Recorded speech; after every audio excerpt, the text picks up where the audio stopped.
Ba-dum-bum, ba-dum-bum. Welcome back to MTV. I'm your MJ, your math jockey, hosting this session of Math Television. My name is Mr. Nelson. Welcome.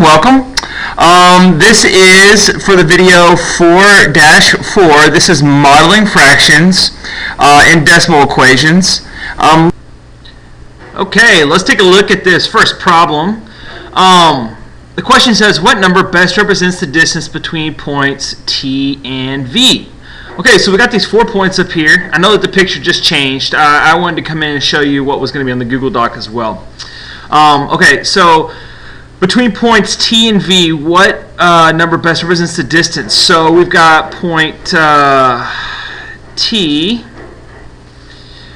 which is right here, and point V, which is right here, and we want to find the distance between those. Okay, so we're going to do basically a subtraction problem.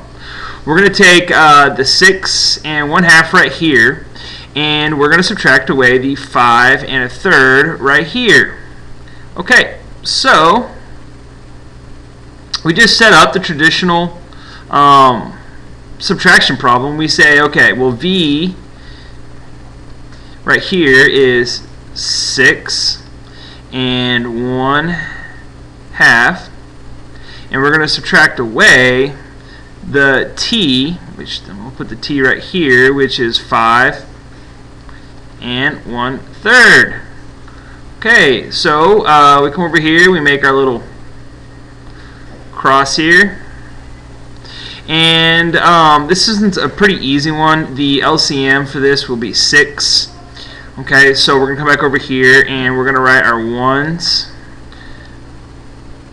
over each other. We'll put our little fraction sign, and we know that because the LCM is 6, our denominators will be 6. And we're going to make our multiplication here so we can get our numerators the same. So we multiply this one by 3 because 2 times 3 is 6, and this one by 2 because 3 times 2 gives us the denominator of 6. So our new numerator for this one will be 3. And our new numerator for this one will be 2.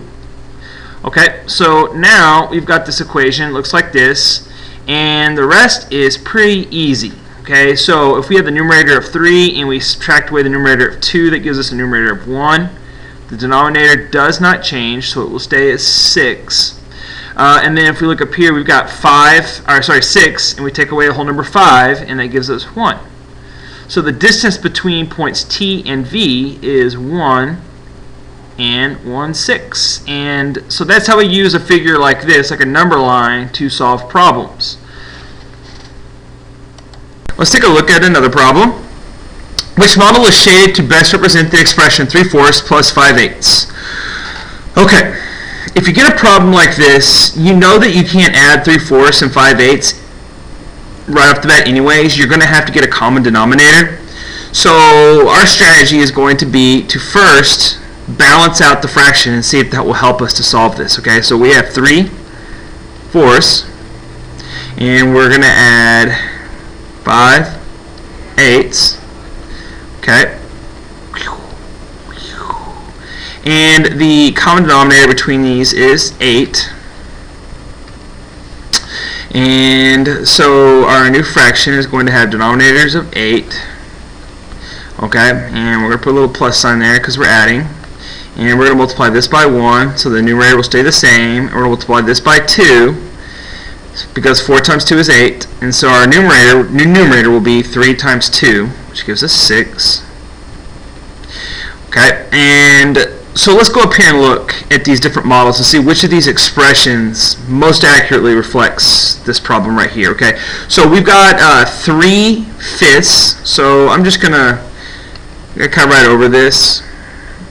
Okay, there's 3 shaded in out of 5 sections, so that's basically 3/5 added to 1, 2, 3, 4, 5 out of 8. So that's 5/8. Alright, 3/5 and 5/8. Now it's close to 3/4 and 5/8, but this is what we really need. And so this problem A is not a possible solution.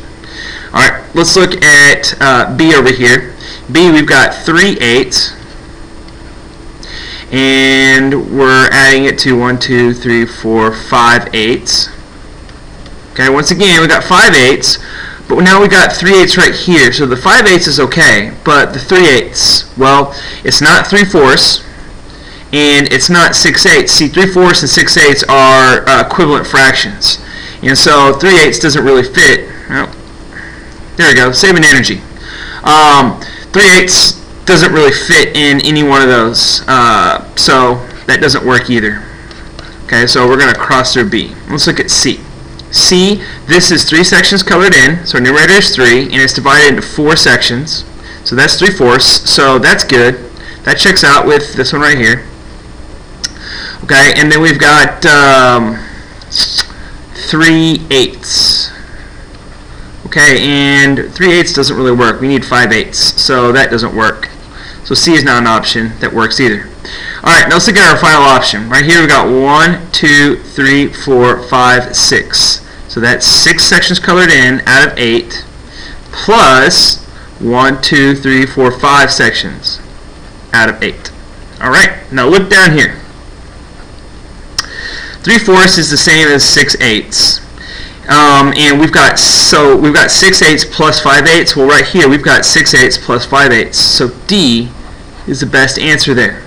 Okay. Now, had we not made equivalent denominators here, we never would have been able to find that answer. So when you find problems like this, make sure that you make equivalent denominators if you can't find the answer right off the bat. Okay. And our last problem, Anna and Jessica are making lemon bars. Anna ate 1/6 of her bars and Jessica ate 1/8 of her bars. What picture below is shaded to show the fraction of her lemon bars that are left? Okay, once again, we've got, the question is asking what shows the fraction of lemon bars, what shaded section shows the fraction of lemon bars that are left. Okay,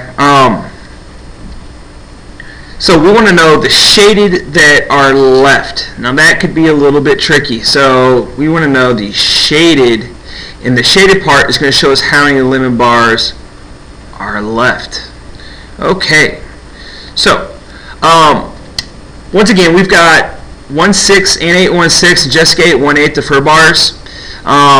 We can't really add those together to get a model because the denominators aren't the same. So we're going to have to go ahead and add those together and get a common denominator. So let's start with Anna and her 1/6, and we're going to add that to Jessica's 1/8. Okay, and we'll put a little cross here. Okay, the common denominator here, if you list off denominators, you've got 8, 16, 24, and 6, 12, 18, 24. 24 is a common denominator there. There's other ways to find it, but that's one. Okay, so we're going to come back over here. We're going to write our fraction bar and write our new denominators. And we're adding these together. And let's see, we're going to multiply this by 3. So 1 times 3 gives us 3. And to get the denominator to match 24 over here, we're going to have to multiply by 4.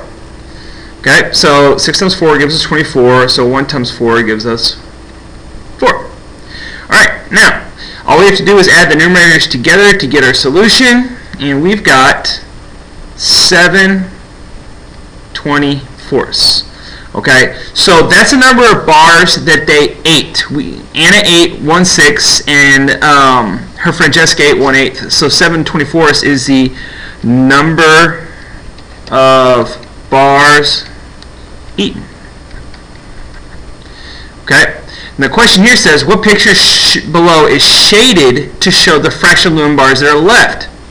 Okay, well, if we have the whole thing of lemon bars, okay, the whole thing is going to be represented by 1. That's the whole thing. Okay, and what this question is saying is, if they eat 7/24, how much is going to be left?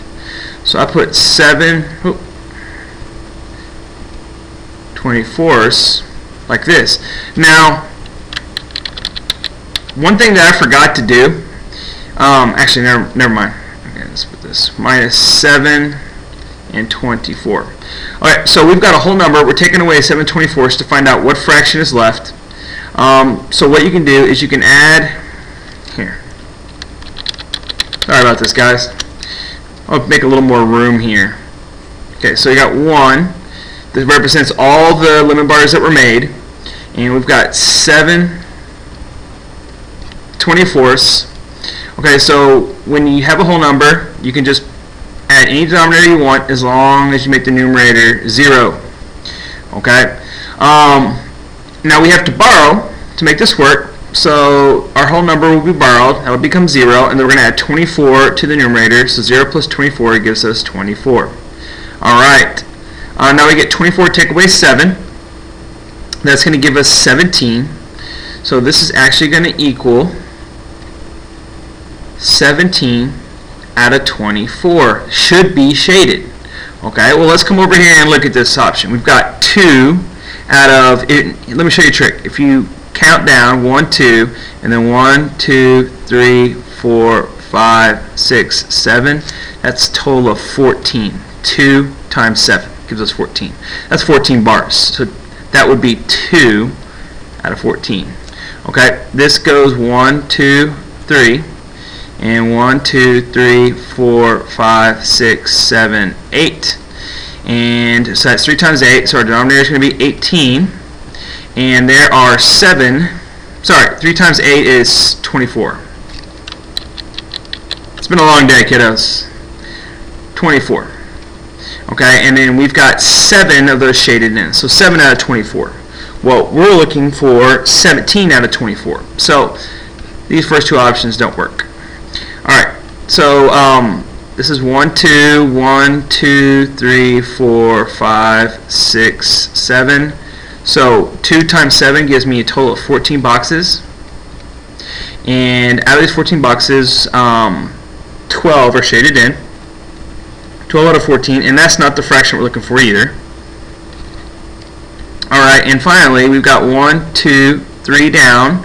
1, 2, 3, 4, 5, 6, 7, 8 over for a total of 24 boxes, 24 little lemon bars.